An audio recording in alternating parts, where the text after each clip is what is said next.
Hello, angels.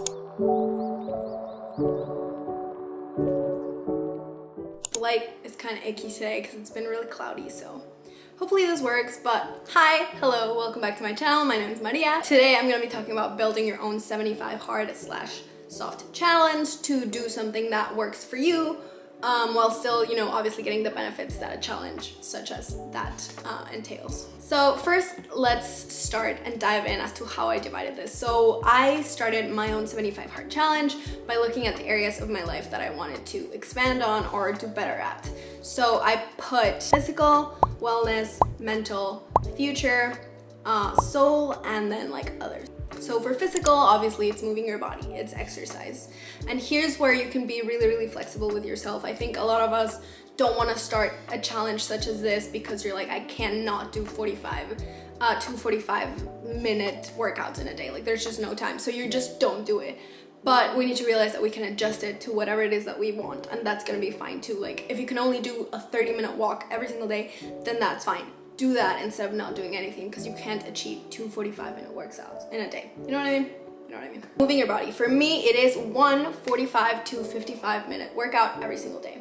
Now, here's the thing as well with the hard slash soft difference. For me, there's no harm in skipping a day or two in the challenge. Like people in 75 hard need to do it every single day or they need to start over again. I personally, good for them, but I cannot do that. I get really bad cramps every single month, so at least one day out of the month I cannot do anything, I cannot move.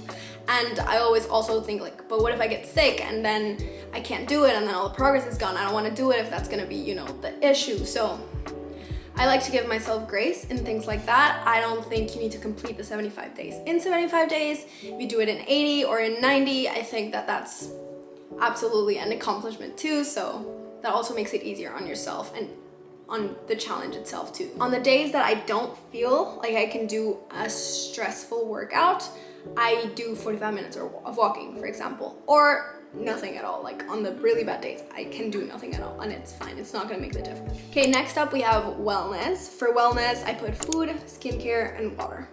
So for water, the typical one is drinking a gallon of water a day. You can make this into any measurement you want. Just drinking more water is always good for you. For skincare, for me, it's just basically doing my skincare at the beginning of the day and before I go to bed. Like that's all I have to do. Food, you have a lot of flexibility, same with the exercise one, and you can, pinpoint this to whatever works with your life. For example, for me, the food issues were that I'm a huge fan of like bad carbs, like white flour carbs. So I completely cut that out for the 75 hard. I cannot eat white flour carbs, but obviously you have to change them for things that you enjoy. For carbs, I eat a lot of tortillas. I'm Mexican, I live in Mexico.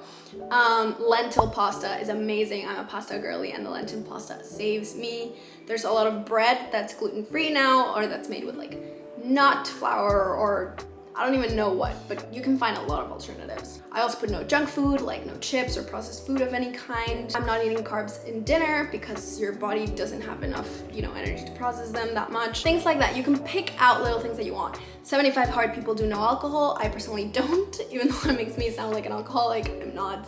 But it's not something that I would want to do for 75 days because I'm young, I'm 23. Sometimes I go out with friends, I like to have a cocktail.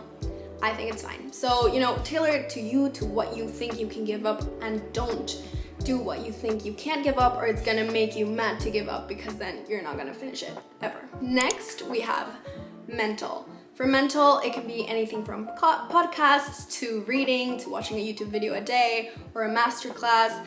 I love including a mental, thing in the 75 hard just to like round it all out. For me, the absolutely necessary one is watching a YouTube video a day. Obviously, not, shopping haul video, but like an inspirational, knowledgeable learning video. But that's what I have every single day. I need to watch at least one of those, but you can do 10 pages reading. That's the more basic, known one, or the master classes or a podcast, whatever it is.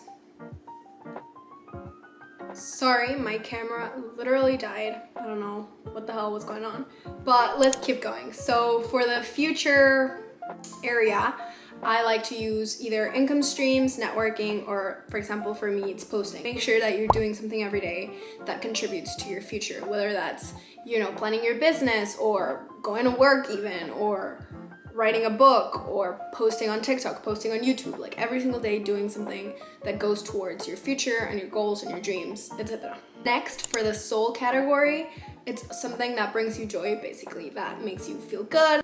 For soul, I put pet a dog every day.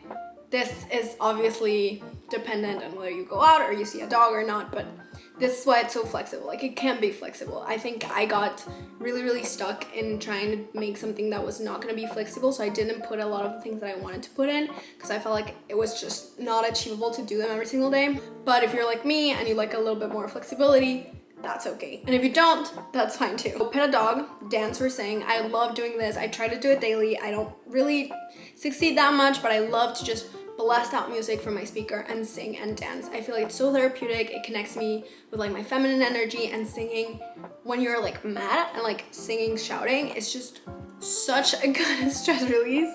Doing whatever brings you joy. This one's obviously super interpretive. Cook something, or every day try a new recipe. Like, this is the part where you really do what makes your soul happy. Complimenting one person a day. Anything that helps others is always a good way to like feed the soul. So I try to compliment at least one person every single day. It's so easy, guys. The compliments pass through your mind. We're just not accustomed to saying it. And it not only makes you feel good, but it might make someone else's day. This could also be like, just for example, for me, watching one sitcom episode a day. Like, don't let anyone tell you what's dumb or not for your 75 challenge. Like, for me, 20 minutes of watching The Office makes me laugh, it de-stresses me, it makes me feel happy, it makes me feel joyful. I mean, this is what this is about, like being the best version of you. You're the one that decides, no one else can decide for you. Last but not least, we have the others column, where I'm just gonna say a little bit more of the things that I put in every single day. So for example, I try to listen to at least one subliminal every single day. Subliminals are basically sounds that have affirmations embedded to them, but you can't really hear them. Like, all you're hearing is like the music of the video, but the affirmations are there, like going directly to your subconscious. And people say that this is the best way to hear affirmations because your subconscious mind processes them immediately, instead of like having to go to your conscious mind and all the biases we have and all the, affirmations. I've talked about this before, or I will probably talk about it more in depth later. I don't know, it all depends on when this video goes up. But I love to listen to recorded affirmations of me in my voice saying my affirmations. I am beautiful, I am successful, I am blah blah blah, every single night and every single morning. We all know affirmations are powerful. We all know that saying affirmations is powerful. So if you say them and then you listen to yourself saying them every single day, it's been the most amazing manifesting practice that I've ever found, especially because it doesn't take much effort. You just take an hour, you write them all down, you record them all, and then you listen to it every single morning and every single night when you're waking up and when you're going to bed. When you're going to sleep and waking up, is that your brain waves are in a more relaxed state, so it's easier to manifest. It's easier to, blow past that conscious bias that doesn't let anything else get to the subconscious. So when you're going to bed, make it your lullaby, record them in a whispered voice, maybe put classical music behind them, anything. Play them day and night. Game changer, honestly, game changer.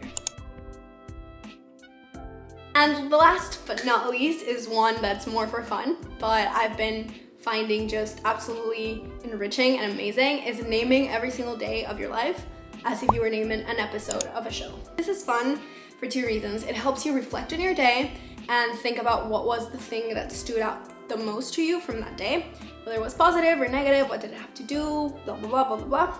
And it's also just so fun to then read them back. I feel like I've been doing this for 5 months now, and it's the first time in my life I can honestly say that if I sit down and look at the list, I could literally tell you what every single day was about, or at least what I was feeling, or at least what the title is about. Like, every single day I have a core memory that like just the title makes me know what I was doing. So like for the past 5 months of my life, I remember every single day, which I just think is crazy.